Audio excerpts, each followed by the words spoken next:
The house smelled like roasted chicken and warm bread, the kind of smell that usually meant safety to me, the kind that once made me feel like no matter what happened outside these walls, this was where things stayed whole. That night, it did not feel like that at all. It felt staged, like a set dressed to look familiar while something sharp waited just out of sight.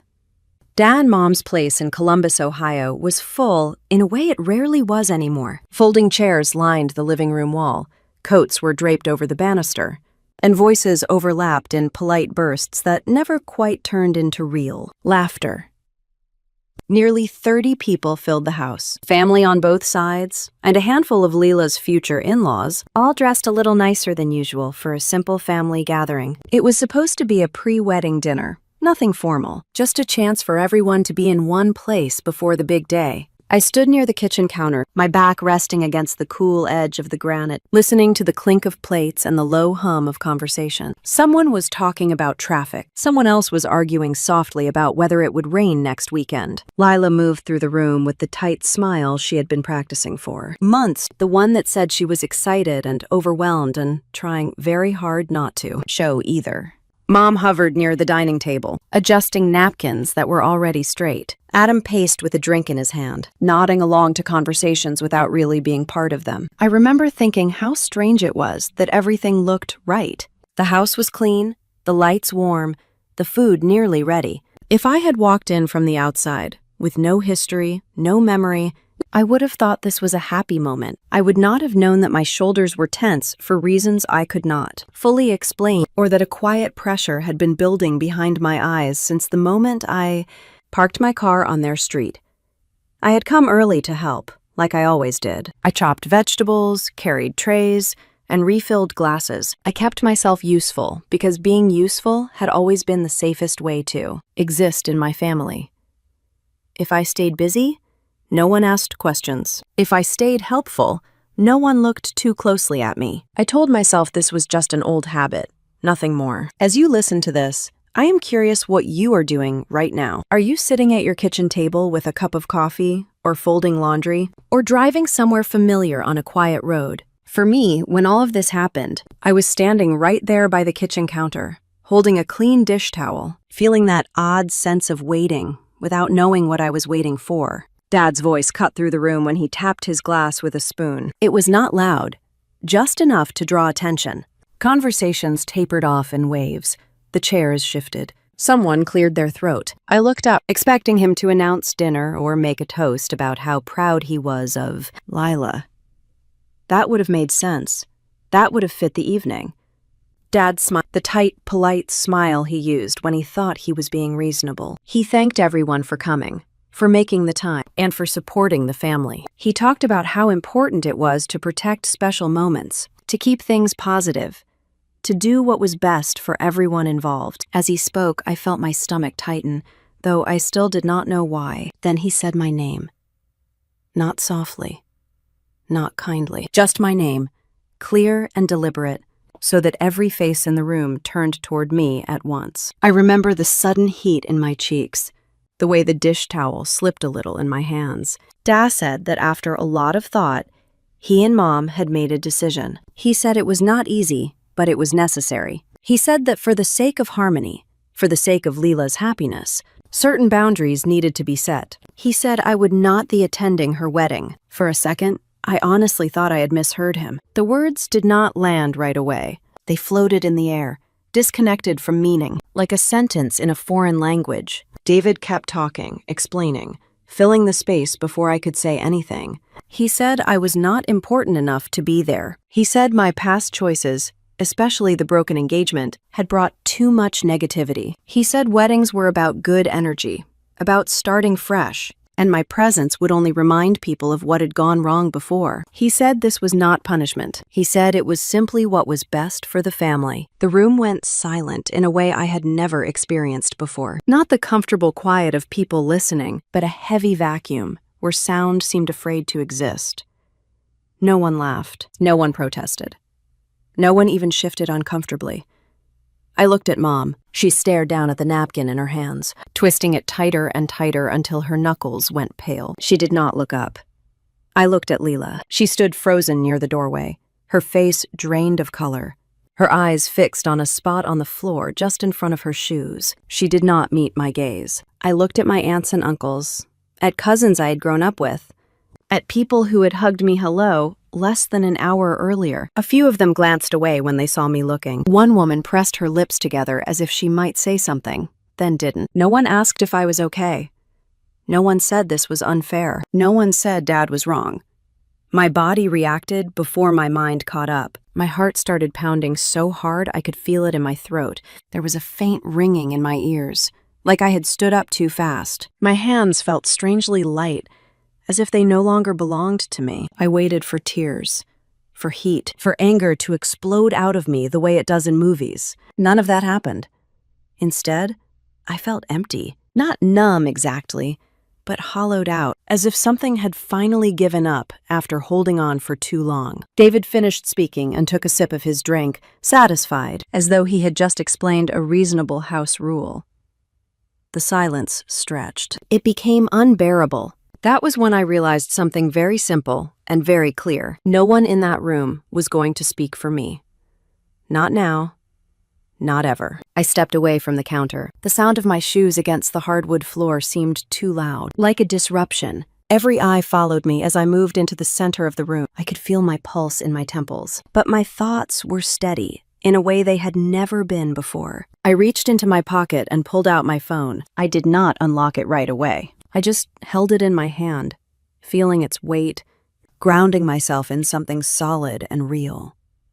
I looked at Dad first. He frowned, confused, as if he had not expected me to move at all. Then I looked at Mom, then at Leela. Then, one by one, I let my eyes pass over every person who had chosen silence. When I finally spoke, my voice was calm.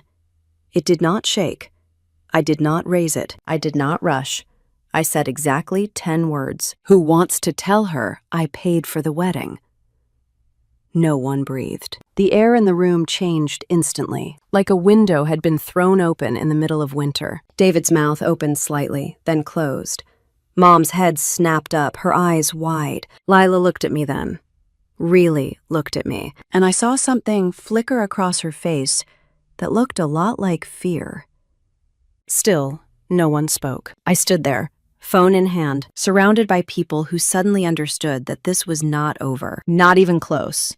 The silence did not break right away. It stretched, thick and uncomfortable, until it felt like it was pressing against my chest. I could hear small sounds I had never noticed before. The low hum of the refrigerator from the kitchen. The faint clink of someone setting a glass down too hard. The tick of the old clock on the wall that Mom had insisted on keeping even, after it stopped matching the rest of the house. Dad finally shifted his weight. His brows pulled together, not in guilt, but in irritation, like he was annoyed that the evening was no longer following the script he had written in his head. He let out a short breath through his nose, the kind he used when he thought someone was being dramatic. "That is not what we are talking about right now," he said. His voice was sharper than before, edged with warning. I did not answer him. I was still standing there, phone resting in my palm, my fingers wrapped around it a little tighter than necessary. I realized, distantly, that my hands were no longer shaking. My body had settled into something solid and grounded, like it finally understood what my mind had been trying to accept for years. Mom took a small step toward me, then stopped. Her mouth opened, closed, opened again. "Athena," she said quietly, the way she used to when I was a child and she was trying to calm a situation, without actually taking sides. "You do not need to do this." Do what exactly? I thought. But I did not say it out loud. Do I need to stand here and absorb being erased? Do I need to smile and make everyone comfortable?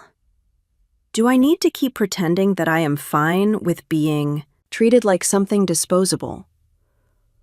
Lila finally lifted her head. Our eyes met for the first time since Dad spoke. Her expression was tight, her lips pressed together, her hands clenched at her sides. She looked scared, but not for me. I could see it clearly now. She was scared of what might happen to her wedding, to her plans, to the picture she had built so carefully in her mind. "Athena," she whispered, as if saying my name softly might undo what had already been said. I held her gaze. I wanted her to say something else. I wanted her to say that Dad was wrong, that this was cruel, that she would not accept a celebration built on my exclusion. She did not. Her eyes flicked past me, toward Mom, toward Dad, searching for direction. That was when it truly sank in. This moment was not a misunderstanding. It was a choice. Someone near the couch cleared their throat. Another person shifted in their chair. A few people began to look at their phones, suddenly very interested in their screens. The silence had become unbearable, so people tried to escape it in small, cowardly ways. Dad straightened his shoulders. He looked around the room, clearly trying to regain control. He said something about not airing private matters in public. He said something about respect. He said something about how I was overreacting. The words washed over me without sticking. For the first time, I was not trying to make sense of him. I was simply watching him, the way you watch someone reveal who they have always been. My feelings. To keep the peace. How many holidays I had rearranged my plans to fit everyone else's comfort. How many apologies I had made for things that were never actually wrong. I thought about the younger version of myself, who believed that if I tried hard enough, if I stayed kind enough, if I proved my worth in quiet, useful ways, I would eventually be chosen. Standing there, with nearly 30 people watching, I finally understood that moment was never coming. Dad took another step toward me. "Athena, put the phone away," he said, his voice low and firm, the voice of someone used to being obeyed. I met his eyes. There was no anger in me now, no need to argue. Just clarity. I realized that whatever happened next was already set in motion. The truth had been spoken out loud, and there was no folding it neatly back into silence. I glanced down at my phone, not to make a call yet, but to remind myself that I was not trapped, that I had options, that I was not powerless in this room, no matter how much Dad wanted me to feel that way. Around us, the house felt different. The warmth was gone. The air felt thin.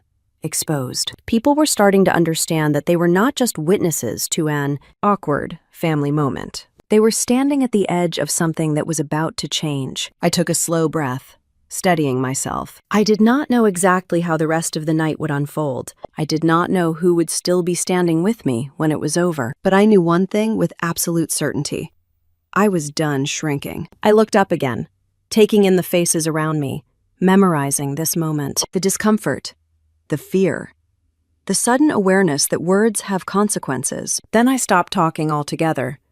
I did not explain myself. I did not defend my choices. I simply stood there, phone in hand, letting the silence do the work for me. That silence stayed with me as I drove home later that night, sitting in the passenger seat of my own thoughts long after the house lights faded in the rearview mirror.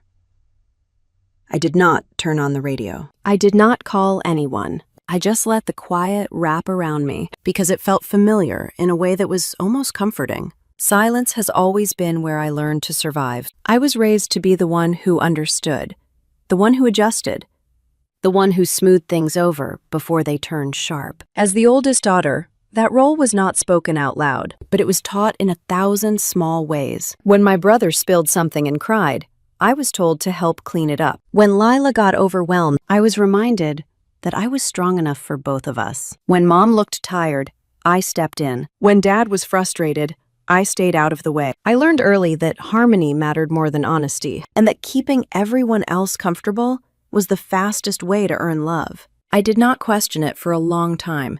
It felt like responsibility. It felt like it was needed. And for years, I wore that role proudly, even when it cut into me in ways I did not know how to name yet. By the time I met Caleb Monroe, I was already good at being agreeable. Caleb came into my life quietly, through mutual friends, with a smile that made people feel chosen. He was steady, reliable, the kind of man my family immediately approved of. He held doors open.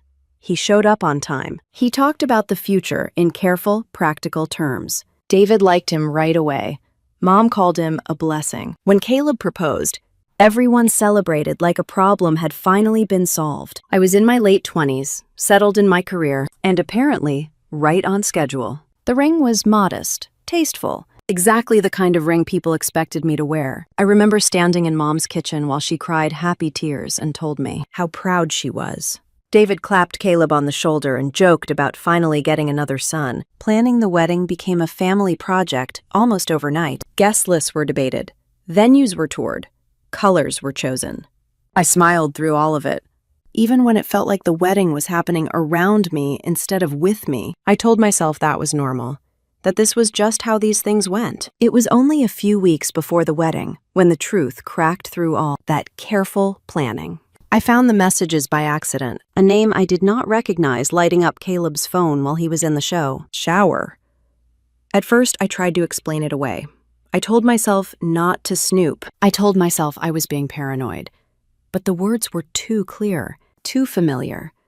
The tone was intimate in a way that left no room for doubt. My hands shook as I scrolled, my stomach dropping lower with every line. There was no single dramatic confession, no obvious betrayal scene. Just a pattern of lies that had been quietly growing behind my back. When Caleb came out of the bathroom, towel around his waist, I was sitting on the edge of the bed holding his phone. He stopped short when he saw my face.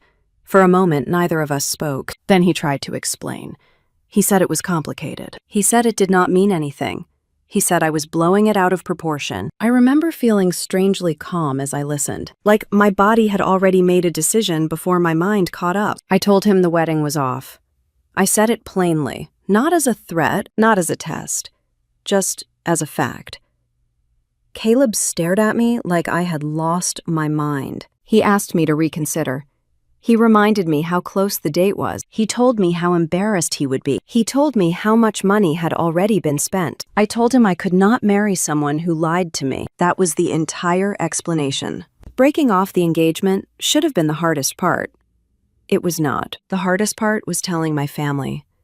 Mom cried, but not the way I expected. She cried about the invitations that had already been mailed, about the deposits, about what people would say. She asked me why I could not just work it out privately. She asked me why I needed to make it so public. Dad was angry in a way I had rarely seen. He paced the living room, his voice rising with every sentence. He talked about commitment, about promises, about how relationships required compromise.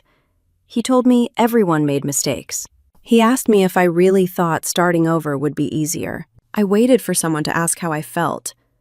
No one did. Relative called with advice that sounded a lot like criticism.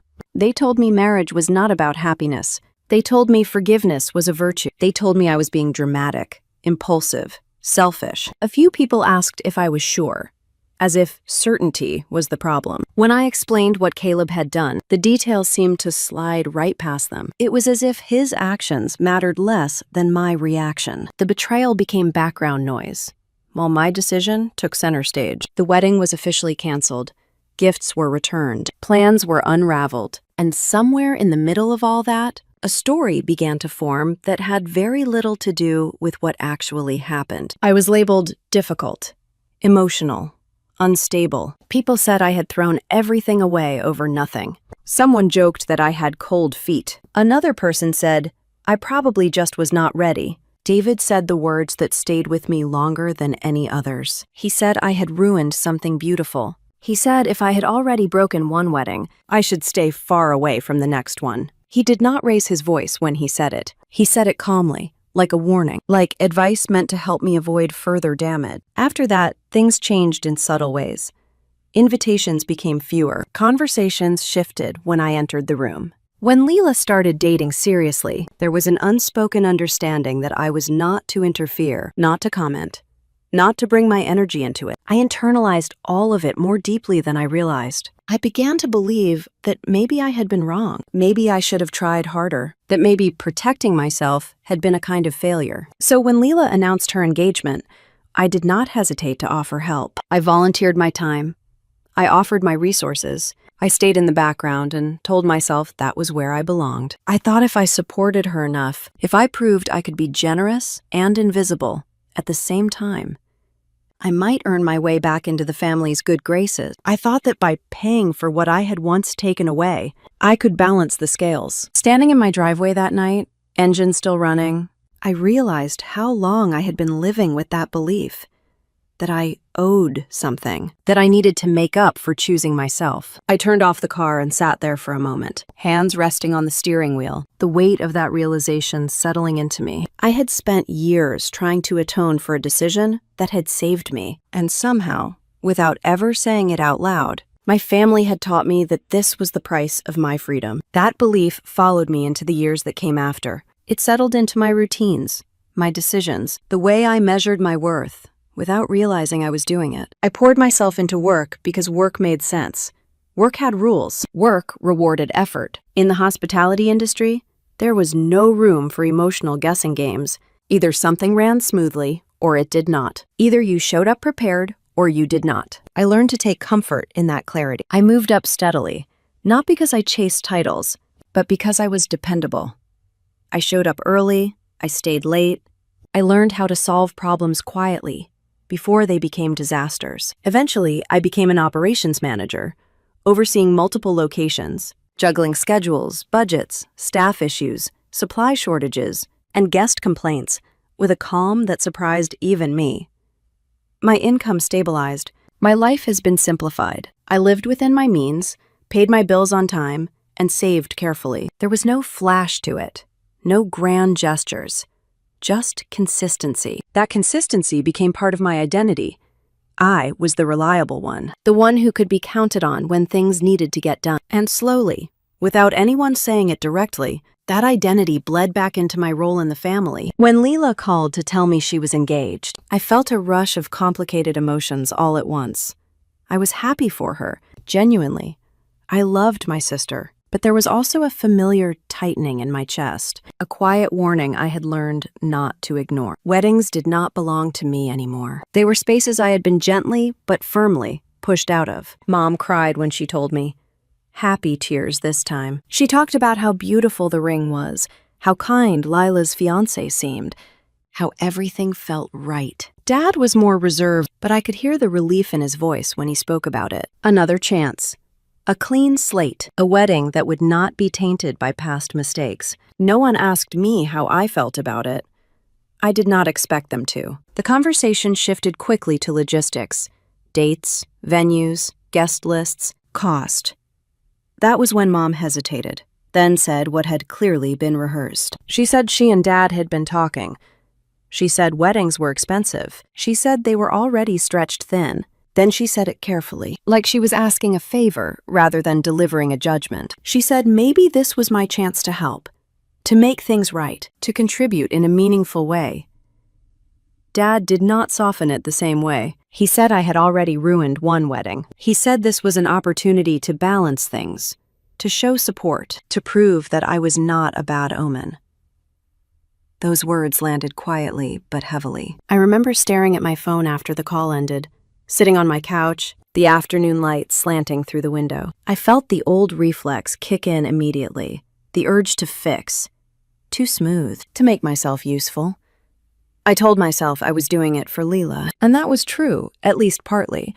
I did want her to have a beautiful day. I wanted to be generous. I wanted to show up for her in the ways no one had shown up for me. But there was another truth layered underneath that one. I wanted to prove something. I wanted to prove that I was not cursed, that my presence did not bring things crashing down, that I could touch a wedding without destroying it. So I said yes. Once I said yes, things moved quickly. Lila was relieved. Mom was grateful. David was satisfied in a way that felt transactional rather than emotional. The unspoken agreement was clear. I would contribute, quietly and efficiently, and in return, I would stay out of the spotlight. We met with Nora Feldman, the wedding planner Mom had researched extensively. Nora was professional, organized, and brisk, in the way of someone who had seen every possible wedding disaster and learned not to take any of it personally. She laid out options, timelines, contracts. She asked practical questions. She did not ask about family dynamics. When it came time to sign paperwork, Nora looked at me. She asked whose name should go on the contracts. Mom glanced at Dad. Dad looked at me. It was assumed I was the one paying. My name went on the line.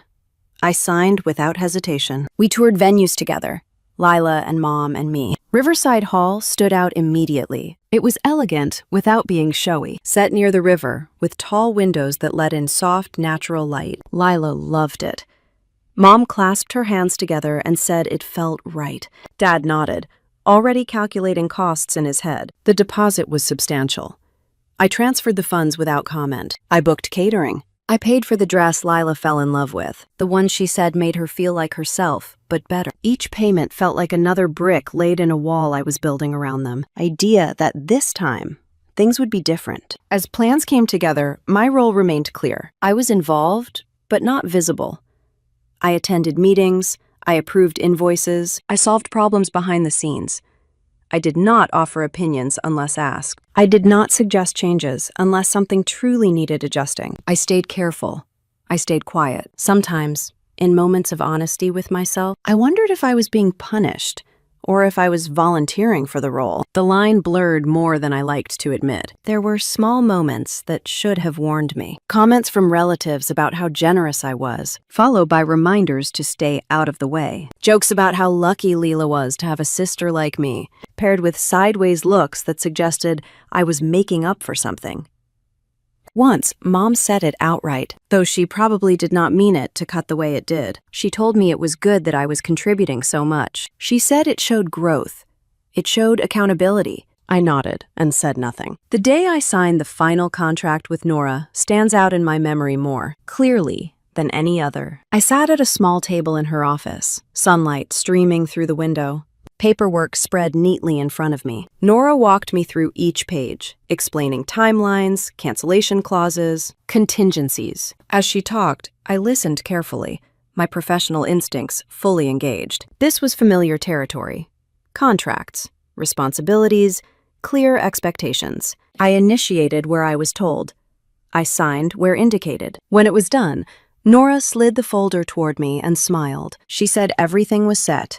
She said it was going to be a beautiful wedding. I remember holding the pen for a moment longer than necessary after she finished speaking. There was a strange sense of finality in that room, a feeling I could not quite place.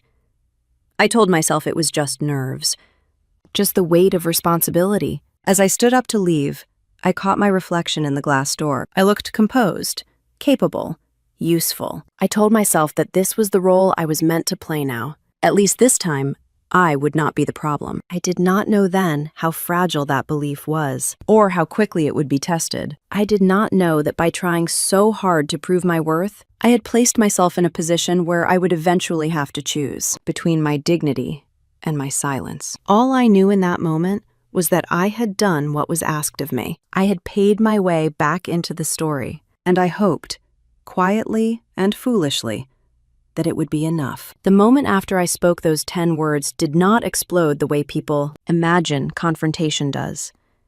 There was no shouting, no chaos, no dramatic reaction that made it easy to decide who was right and who was wrong. Instead, the room filled with a silence so thick it felt deliberate, like everyone had silently agreed to stop moving at the same time. I stayed where I was, standing near the center of the living room, my phone still resting in my hand. I did not look at it. I did not unlock it. I simply held it there, a quiet reminder of something no one wanted to acknowledge out loud. I watched the people around me the way you watch a slow-moving storm, not for lightning, but for signs of pressure building beneath the surface. Mom was the first one I looked at. She had lifted her head when I spoke, eyes wide for just a second. Then she dropped her gaze again. Her fingers tightened around the cloth napkin until the fabric twisted and folded in on itself. She did not say my name. She did not say anything at all. Her silence was careful, almost practiced, as if she had learned over years that saying nothing was safer than saying the wrong thing. Dad stood rigid near the end of the table, his jaw clenched, the muscles in his face pulling tight as he stared at me. I could tell he was holding something back, measuring his words, decision whether to assert control or wait for the moment to pass. He did not look surprised. If anything, he looked inconvenienced, like I had disrupted a plan he assumed would go unchallenged. Lila remained near the doorway, her arms hanging stiffly at her sides. She stared at the floor as though the hardwood held answers she could not face, in my direction. I knew she understood exactly what I had said. She had watched me sign the checks. She thanked me for the dress. She had hugged me after meetings with the planner. None of this was new information to her. And still, she said nothing. I let my eyes move slowly across the room. My Aunt June sat on the edge of the couch, her posture tense, hands folded tightly in her lap. She looked at me, then at Mom, then back at me again. Her lips parted slightly, like she was about to speak, like she might say something simple and honest that could have shifted the balance of the room. Then Mom shook her head, just barely, the smallest movement, almost invisible unless you were watching closely. June closed her mouth and looked down at her hands. That was the moment that hurt the most. It was not Dad declaring I did not belong. I had lived with his disapproval long enough to recognize it for what it was. It was not even Leela staying silent, though that cut deeper than I expected. It was the collective decision, made without discussion, that letting this happen was easier than stopping it. No one challenged the idea that I was not important enough. No one questioned why my past choices were still being used against me. No one asked why paying for a wedding apparently did not earn a seat at it. The room accepted the story Dad had told because it required nothing of them. I realized then how often silence is mistaken for neutrality. How often people convince themselves they are not choosing sides when they absolutely are. Someone near the back of the room cleared their throat. Another person shifted their weight, the legs of a chair scraping softly against the floor. Small movements, quiet escapes. People looked at the food, at the walls, at anything but me. The discomfort was shared, but the responsibility was not. I felt something change inside me, slow and steady. The sharp sting of humiliation began to dull, replaced by a strange clarity. This was not a misunderstanding that needed correcting. It was not a moment that would be smoothed over with the right explanation. This was the natural result of years of being convenient. David finally spoke again, though his voice was lower now, controlled. He said we would talk about this later. He said tonight was not the time. He said we did not need to make a scene. The words were meant to put me back in my place, to suggest that my response was the problem, not the statement that had provoked it. I nodded once, not in agreement, but in acknowledgement. I did not argue. I did not explain myself. There was nothing left to explain. Mom took a step toward me again, her expression tight with worry. She reached out as if to touch my arm, then hesitated, her hand falling back to her side. She looked tired. Not sad for me, but tired of conflict. Tired of disruption. I recognized that look. I had worn it myself for years. Lila finally lifted her head, her eyes meeting mine for the briefest moment. There was something in her expression then, something like guilt or fear, or maybe both. She swallowed, as if she might say something, then looked away again. The moment passed. I took a slow breath. I felt grounded in a way I had not expected. The room had revealed itself fully now. There were no more questions to ask. No more assumptions to make. What surprised me most was how calm I felt. For years, I had told myself that if I ever stopped trying to keep the peace, everything would fall apart. That relationship would shatter, that I would be alone, standing there, surrounded by people who had already chosen their comfort over my dignity. I realized how little I actually had to lose. I did not move right away. I did not rush toward the door or retreat back into the kitchen. I stayed where I was, letting the silence stretch just a little longer. I wanted everyone in that room to feel it, to sit with it, to understand that pretending nothing had happened was no longer an option. Eventually, conversation began to stir again, hesitant and uneven. Someone asked if dinner was ready. Someone else commented on the weather. The normal sounds of a family gathering tried to reassert themselves, but they felt hollow now, disconnected from the truth that had just been laid bare. I stepped back toward the wall, giving myself space. I leaned against it and watched, no longer participating, no longer performing. I noticed details I had overlooked before. The way Dad's shoulders remained tense, the way Mom kept glancing at me, then away, the way Lila stayed close to her fiancé, as if proximity alone could protect her from consequences. I did not feel angry.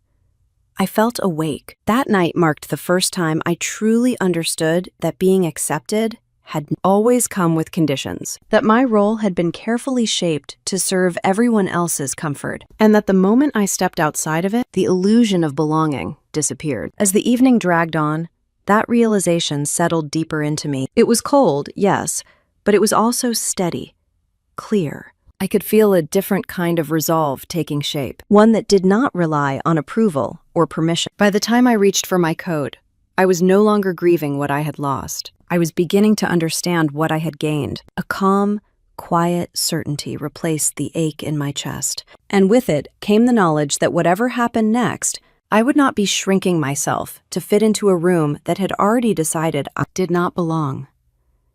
That clarity did something unexpected. It steadied me. The noise of the room faded into the background. Like static you stop noticing once you accept it is always there. I could still see everyone moving, talking quietly again, pretending the moment had passed. But inside me, something had already shifted into place. I took one step away from the wall and looked down at the phone still resting in my hand. For a second, I considered putting it back in my pocket. Not because I doubted myself, but because I knew exactly what was about to happen, and I wanted to be certain I was choosing it consciously. Not out of anger, not out of embarrassment, but out of self-respect. Dad was saying something to Mom in a low voice. I could see his jaw working, the way it always did when he felt challenged. Mom nodded along, her shoulders hunched slightly forward, already bracing for damage control. Lila stood frozen near her fiancé, her eyes flicking between me and the doorway, like she was hoping someone else would step in and fix this.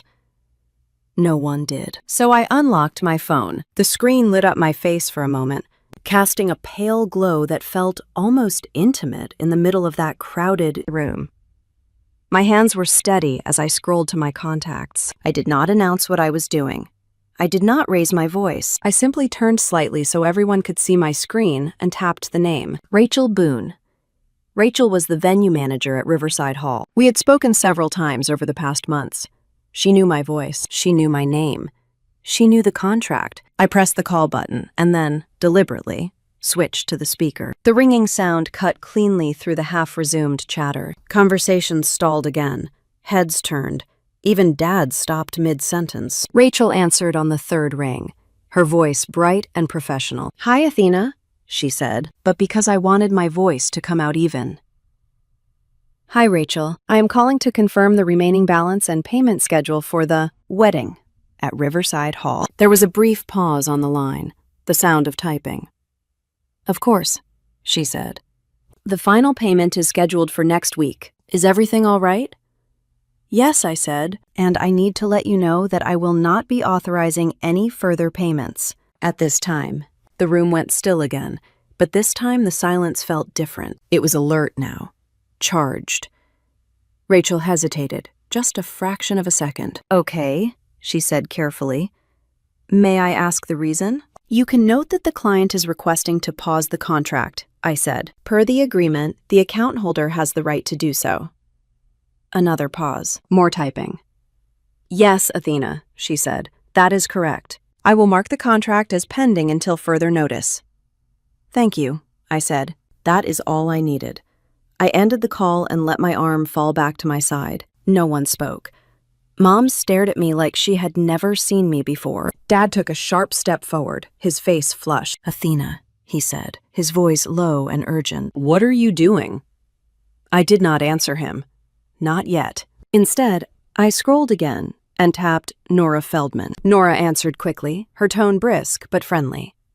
"Athena, hi. I was just about to email you about the seating chart." "Hi, Nora," I said. "I need to put all services on hold, effective immediately." The sound that came from Dad then was somewhere between a scoff and a gasp. Mom reached for his arm, her eyes wide. Lila's face had gone pale. Nora did not react emotionally. She never did. She asked the question she was trained to ask. "May I ask what prompted the change?" I kept my voice calm. "The contracts are under my name," I said. "I am exercising my right to pause all planning and payments until further notice." There was the sound of papers shifting on Nora's end. She took a breath. "Athena," she said slowly, legally, "this is your call." Those words landed like a dropped glass. I felt them move through the room, changing the temperature instantly. David froze. Mom let out a small, broken sound. Lila covered her mouth with her hand. Nora continued, still professional. I will notify the vendors and suspend all services tied to your account. If you decide to move forward later, we can discuss next steps. Thank you, I said. I appreciate it. I ended the call.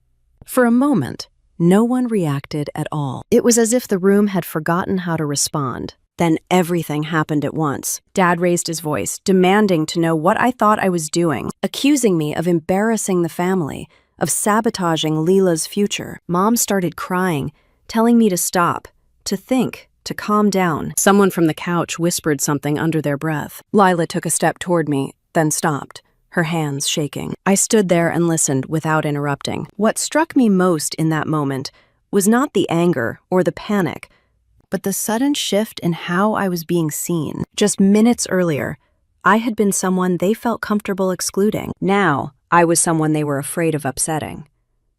I had not raised my voice. I had not insulted anyone. I had not said a single cruel thing. I had simply acted within my rights. Dad pointed a finger at me, his face tight with fury. "You are making a huge mistake," he said. "This is not how families handle problems." I looked at him calmly. "This is how contracts work," I said. The room buzzed with nervous energy. People began talking over each other. Questions flew. What about the deposits? What about the date? What about the guests? No one asked how I felt. No one asked why it had come to this. They were too busy scrambling to protect what they were about to lose. Mom grabbed my arm, her grip firm. "Please," she said, her voice breaking. "Not like this." I gently pulled my arm free. "I am not yelling," I said quietly. "I am not insulting anyone. I am simply choosing not to fund an event I am not welcome to attend." That sentence hung in the air, undeniable. Lila finally found her voice. "Athena," she said, her eyes wide with fear. "You cannot do this." I looked at her. Really looked at her. I already did. The truth settled in slowly for everyone else. This was not a bluff. This was not an emotional outburst that could be soothed and redirected. This was a boundary, clearly drawn. The atmosphere in the room shifted from stunned silence to raw anxiety. People whispered. Phones came out. Someone mentioned calling the venue directly. Someone else asked if this could be fixed quietly. I said nothing more. I did not need to. I slipped my phone back into my pocket and took a step toward the door, feeling lighter with each movement. Behind me, the room hummed with fear and confusion, the kind that comes when people realize the ground beneath them is not as solid as they believed. As I reached for my coat, I knew this day would be remembered differently by everyone who was there. For them, it was the moment everything started to fall apart. For me, it was the moment I stopped holding it together for everyone else. I opened the door and let the cool night air wash over me, pausing just long enough to breathe it in. Steady and real. Behind me, the voices rose again, sharper now, edged with urgency. I stepped outside and closed the door gently, leaving the sound behind me, knowing that what I had done could not be undone, and that the consequences were only just beginning to surface. The cold air hit my face like a reset. I stood on the porch for a moment, my hand still resting on the doorknob, listening to the muffled chaos inside. Voices overlapped now, sharper and louder than before. The calm silence I had created was gone, replaced by panic that spilled through the walls in uneven waves. I could hear Dad clearly, even through the door. His voice carried when he was angry. It always had. I did not move. I did not rush to my car. I stood there and let myself breathe, steady and slow, grounding myself in the reality of what I had chosen. For the first time that night, I felt fully present in my body, aware of my feet against the wood, the chill on my skin, the quiet strength settling into my chest. The door opened behind me. David stepped out onto the porch, his face flushed, his eyes hard. He did not bother lowering his voice. He told me I was destroying Leela's future. He said I was selfish. He said I was punishing everyone because I could not get over my past. Each word landed heavy. Meant to bruise, means to push me back into the role I had always played. I listened without interrupting. I had spent my whole life listening. Mom followed him out, tears streaming down her face, her hands shaking. She reached for me, then pulled back as if afraid of crossing another invisible line. She begged me to stop. She asked me to think about the guests, about the embarrassment, about what people would say. She kept repeating that this was not the time, not the place, not in front of everyone. Inside the house, the voices of the Doyle family grew louder. I could hear Patrick asking someone if the venue was really canceled. Another voice asked about the date, the schedule, the deposits. The questions came fast now, practical and urgent, stripped of any concern for feelings or fairness. This was no longer about family. It was about damage control. I stood there, hands at my sides, my posture relaxed in a way that surprised even me.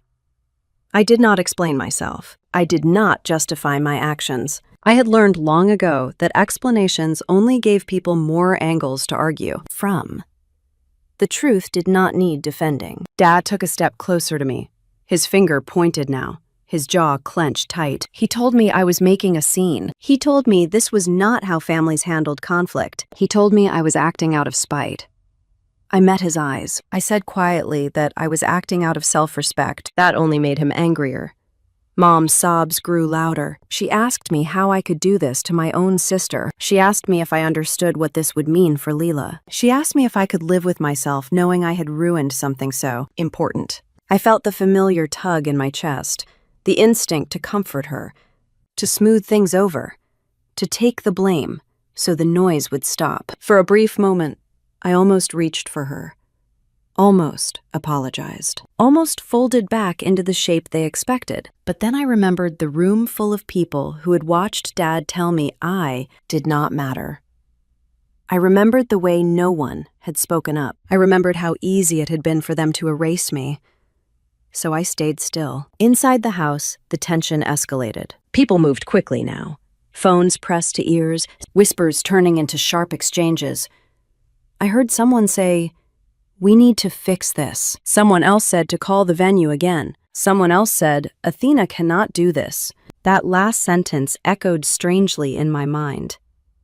Cannot, as if my role was still being negotiated. Lila appeared in the doorway then, her face pale, her eyes wide and frantic. She looked smaller somehow, younger, stripped of the confidence she had worn earlier in the evening. She stepped onto the porch, her fiancé close behind her, his expression tight with worry. She looked at me like she was seeing me for the first time, not as her sister, but as an obstacle. "Athena," she said, her voice shaking, "what are you doing?" I did not answer right away. I wanted to give her the chance to say something else, to ask me how I was, to tell Dad to stop, to acknowledge what had just happened inside that house. She did not. Instead, she took a step closer, her hands trembling. She asked me what I planned to do next. That was the moment everything clicked into place. It was not anger that washed over me. It was understanding, clear and sharp and unmistakable. In that single question, I saw exactly where I stood. Lila was not afraid of losing me.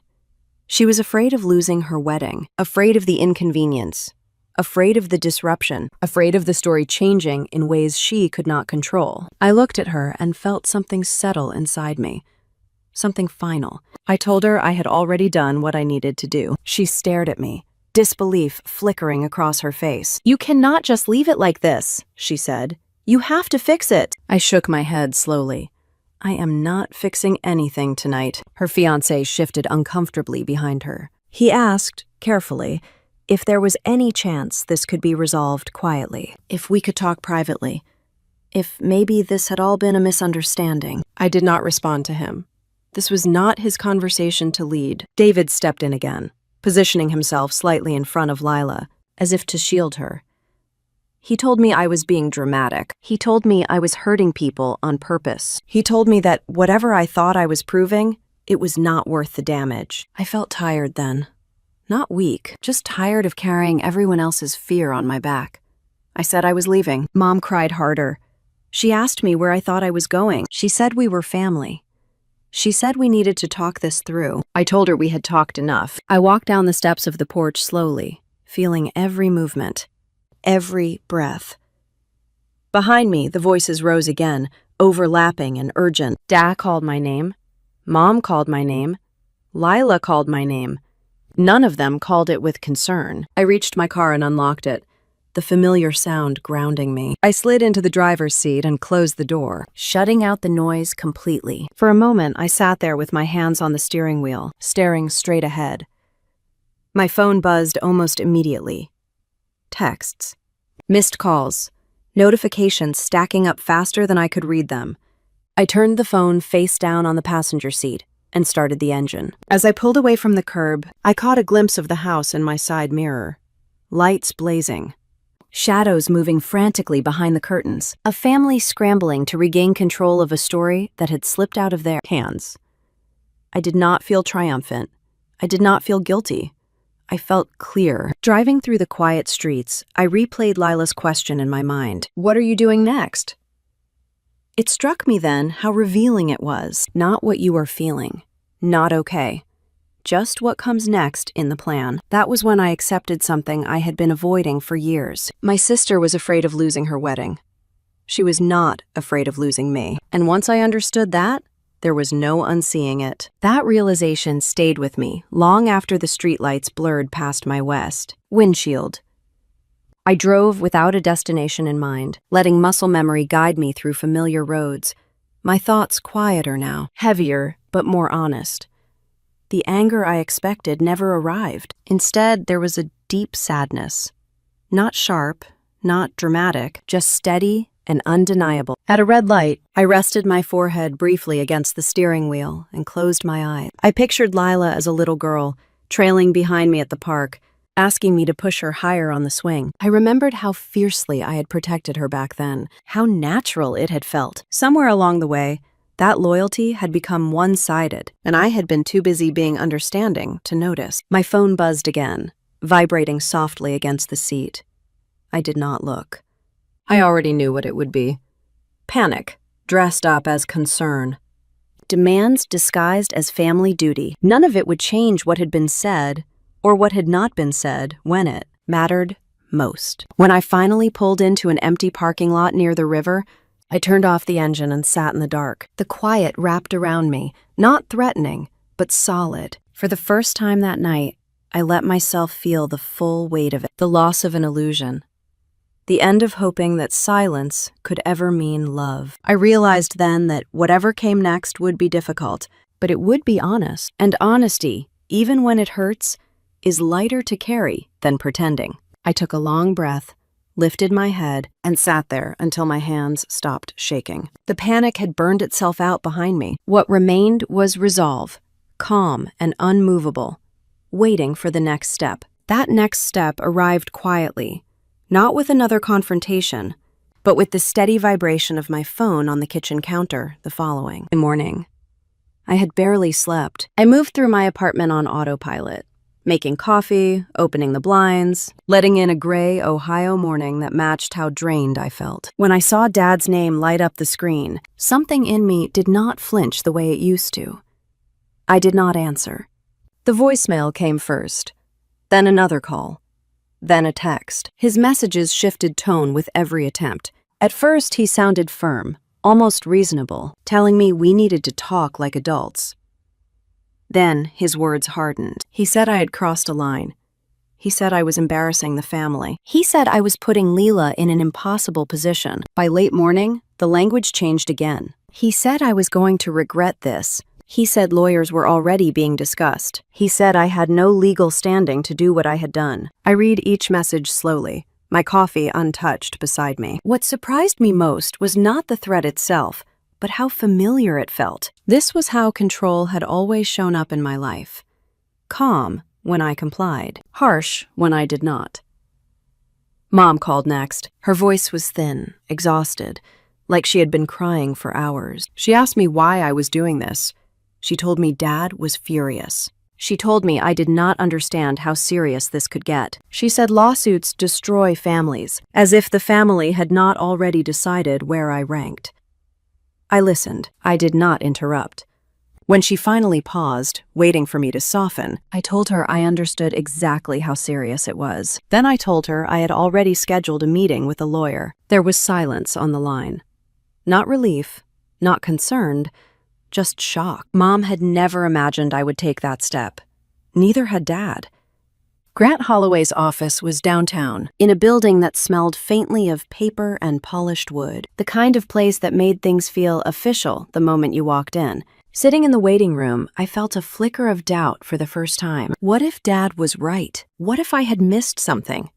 What if all those years of being told I was dramatic had finally made me reckless? Grant greeted me with a firm handshake and led me into his office. He asked me to start from the beginning, not the night of the confrontation, but years before. The engagement I had ended, the way my family responded, the wedding planning, the contracts, the phone calls.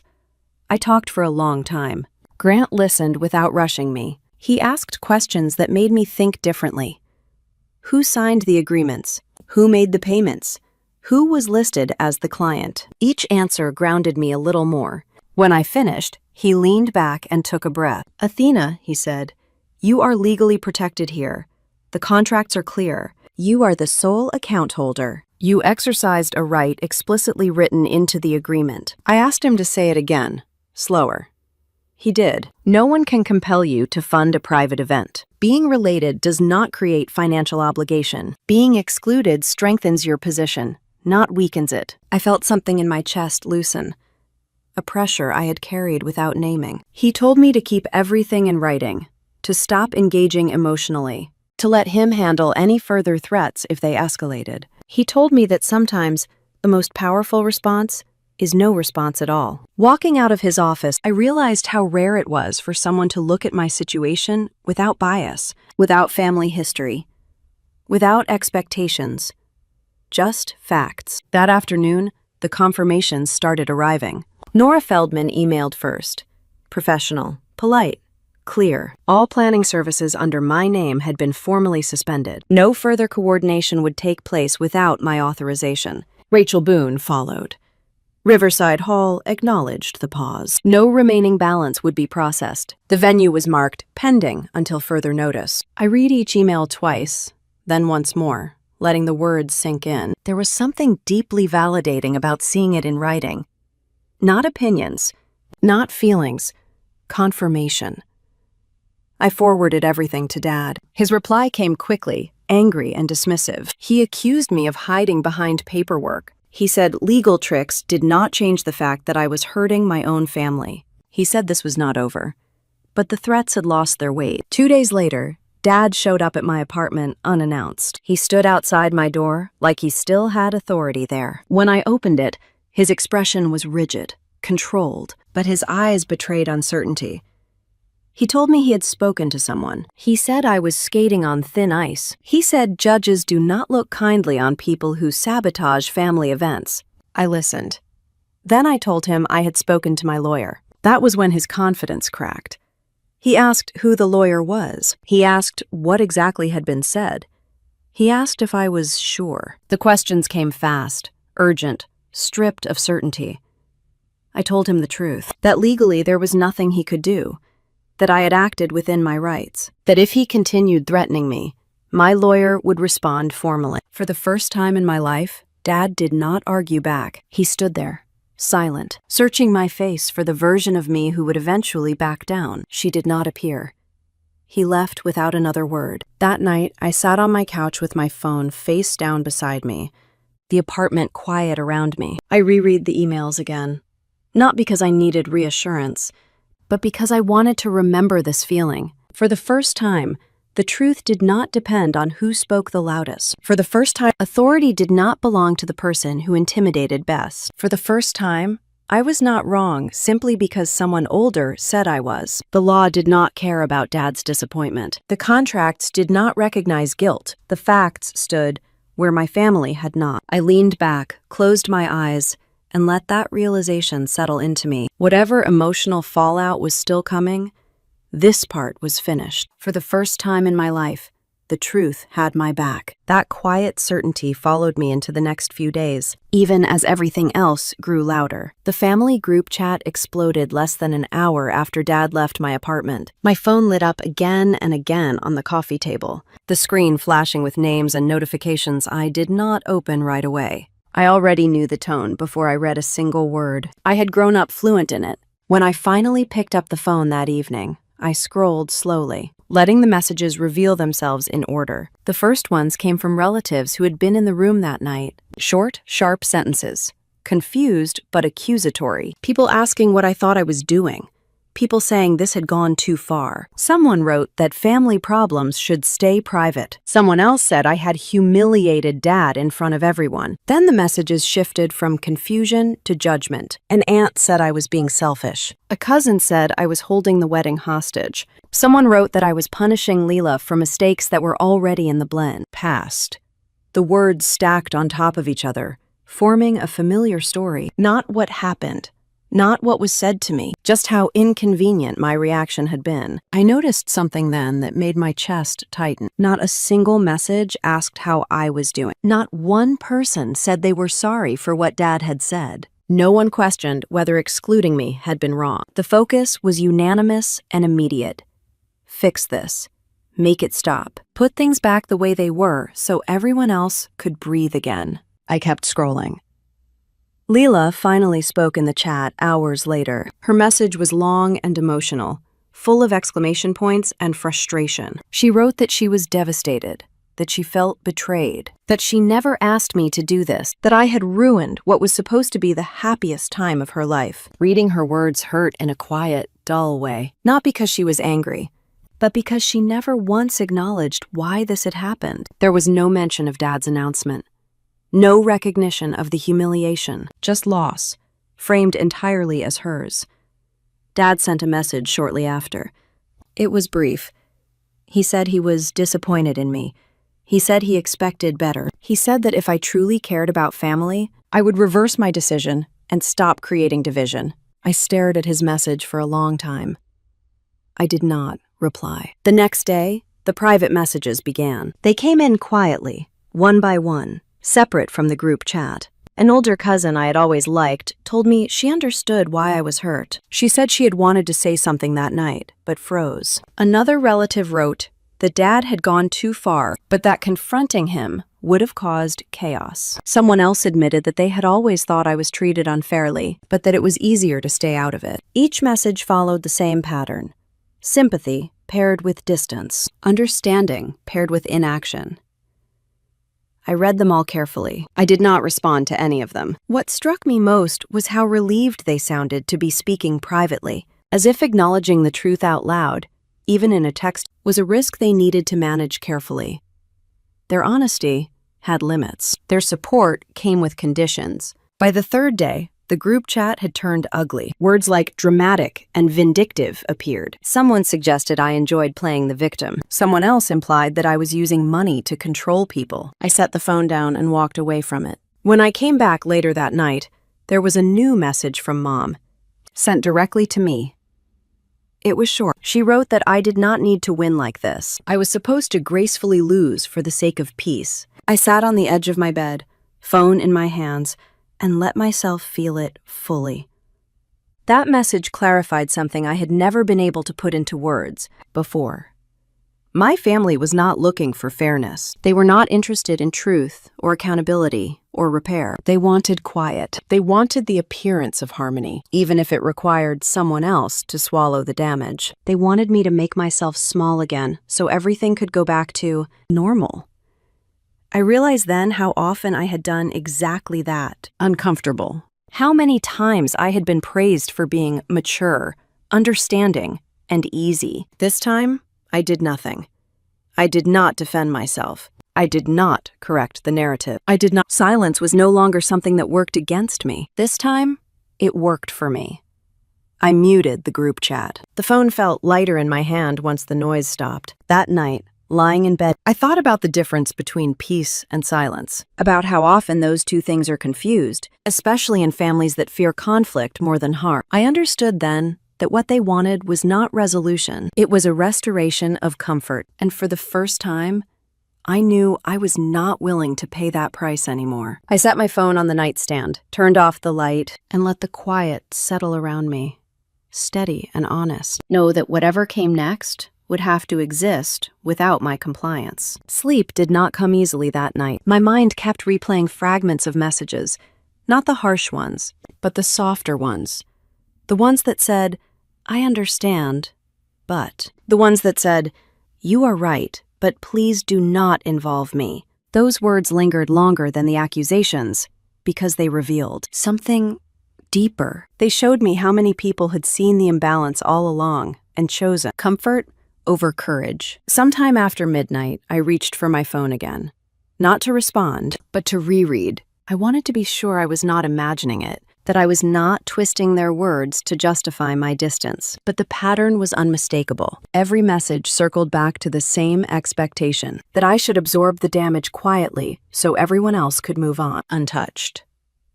The next morning, I woke to more notifications. I did not rush to check them.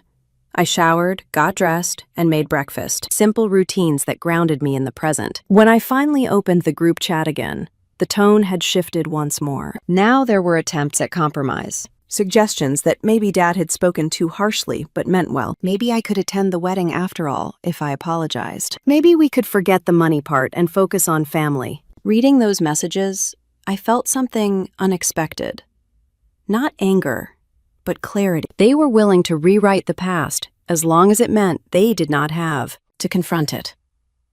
Dad's words were being softened. My reaction was being reframed as excessive. The original harm was slowly being erased in favor of a version of events that felt easier to digest. I realized then how often truth becomes negotiable when it threatens the structure people rely on. Another private message came in from someone I had always respected. She wrote that she admired my strength, that she wished she had done something similar years ago. Then she added that she hoped I would eventually make peace, because holding on to resentment only hurts yourself. I closed my eyes and took a breath. It was not resentment I was holding. It was a memory. I was not angry because I enjoyed it. I was clear because I finally allowed myself to remember without editing, to remember how it felt to be blamed for being betrayed, to be labeled a problem for refusing to tolerate disrespect, to be excluded and then criticized for not accepting it gracefully. That afternoon, Mom tried calling again. I let it ring.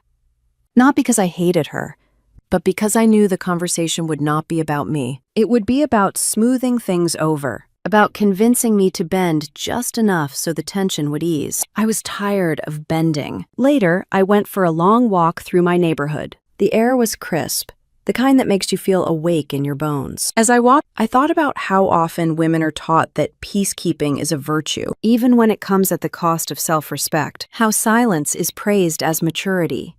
How endurance is mistaken for love. I stopped by the river and stood there for a while, watching the water move steadily forward, unbothered by the noise behind it. It struck me how natural it felt. Movement without apology, direction without explanation. When I returned home, my phone was quiet. The group chat had slowed. People had said what they needed to say. The storm had burned itself out. I did not feel the urge to respond. That was the moment I understood something fundamental about my family. They were not asking me to heal. They were asking me to disappear just enough to restore their comfort. And this time, I chose not to. I placed my phone face down on the counter, poured myself a glass of water, and stood there in the quiet of my own space. There was sadness in that realization, yes, but also relief. Because once you see the pattern clearly, you stop questioning your own reaction to it. I was not trying to win. I was trying to stop losing myself. As the evening settled in, I felt a calm resolve take hold. The noise would return. The pressure would come back in new forms, but I knew now what I was unwilling to trade away. My silence no longer surrendered. The wedding still happened. I found that out the way most things seem to happen now. Quietly, through a notification I did not rush to open. A message from an aunt I had not heard from in weeks. She wrote that the date had stayed the same. The location had changed. Everything had been scaled down. She added a heart emoji, then deleted it. Then sent a new message that simply said, "Hope you are doing okay." I read it once and set my phone down. In the days leading up to it, I had imagined the wedding as a looming event, something heavy and unavoidable. I had thought it would feel like a countdown, each hour bringing a new wave of regret or grief. Instead, The days passed with surprising calm. I went to work. I answered emails. I cooked dinner. I slept through the night. On the morning of the wedding, I woke up early without meaning to. The light through the window was soft and pale. For a moment, I lay still, listening to the quiet of my apartment.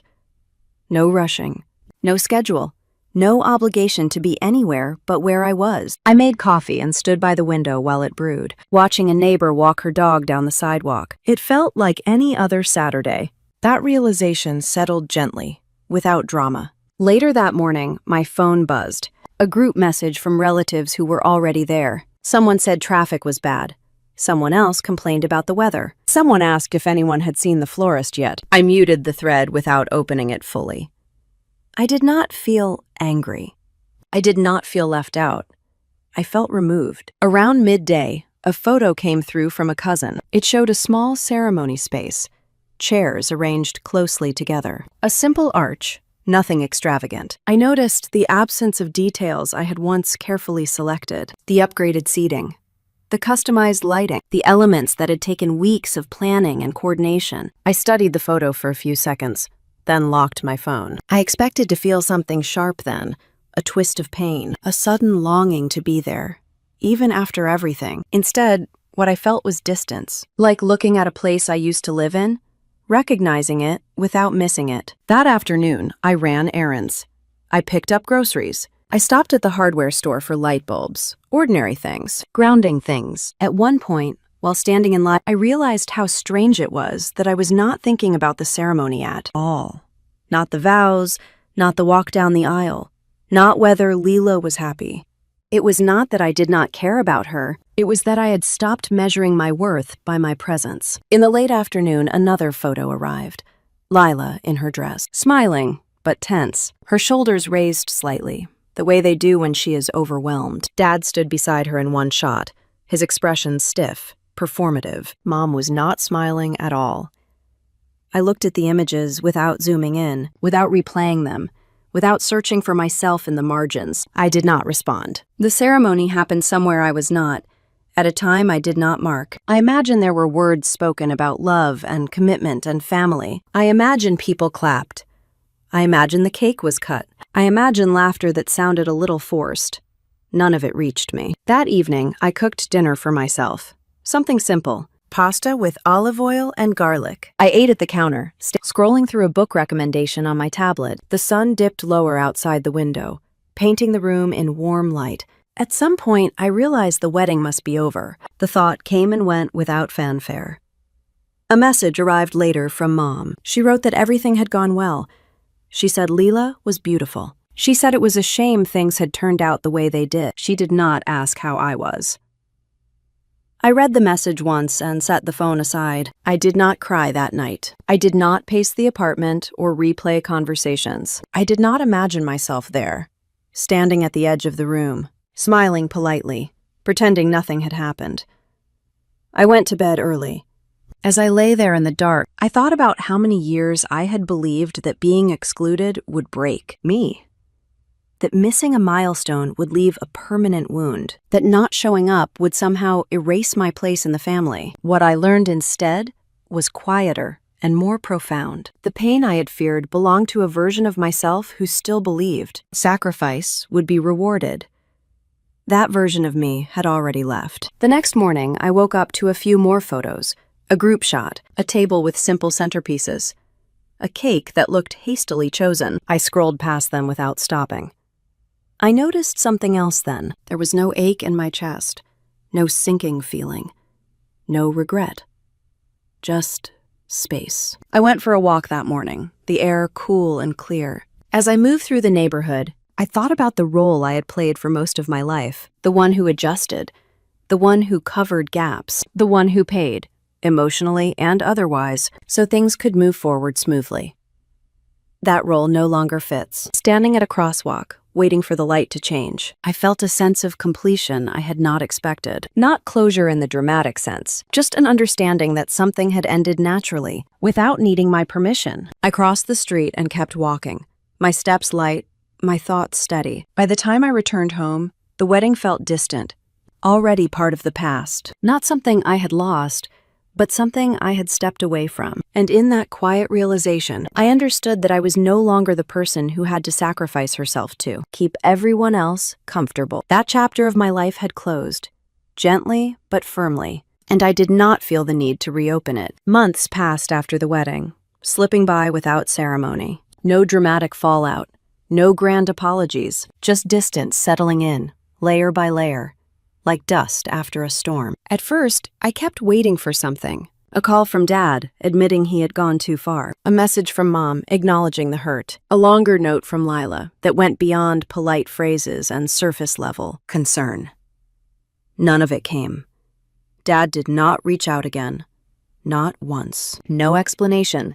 No apology. No attempt to reframe or justify what he had said that night. He chose silence the way he always had, when faced with something that challenged his authority. Pretend it never happened. Move forward. Let time do the erasing. Mom called occasionally. Her voice was careful, measured, as if we were acquaintances navigating polite conversation instead of a mother and daughter, carrying years of unspoken history. She asked about my job, commented on the weather, mentioned a recipe she had tried. She never brought up the wedding. She never asked how that night had affected me. It was as if the subject itself was too dangerous to touch, like acknowledging it might crack something she was not ready to face. Lila sent a message once, a few weeks after the wedding. She wrote that married life was busy, that she hoped I was doing well, that she missed how things used to be. I read it slowly, noticing what was absent. No accountability, no recognition of what had happened. No curiosity about my feeling, just nostalgia for a version of our relationship that required me to stay, quiet and accommodating. I did not reply. And what surprised me was how natural that felt. I did not feel cruel. I did not feel guilty. I felt aligned. For years, I had believed that maintaining connection required constant effort on my part. That distance was something to fear. That silence meant abandonment. But now, silence felt different. It felt like space, like room to breathe.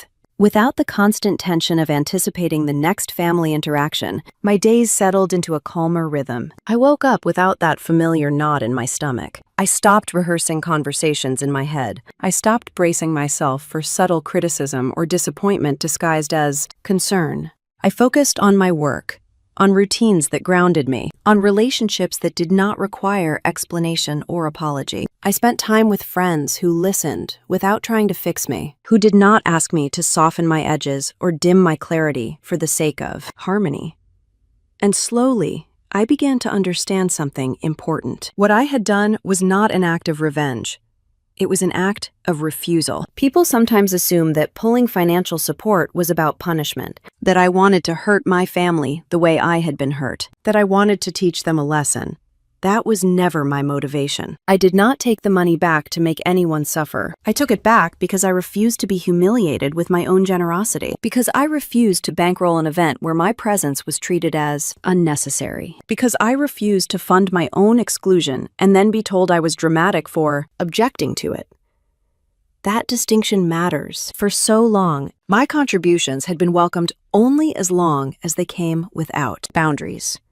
My support was valued, but my voice was not. My presence was optional, but my resources were expected. That imbalance had existed for years, and I had participated in it because I believed love meant endurance. That night, standing in that crowded room, something fundamental shifted. I think back to that moment often.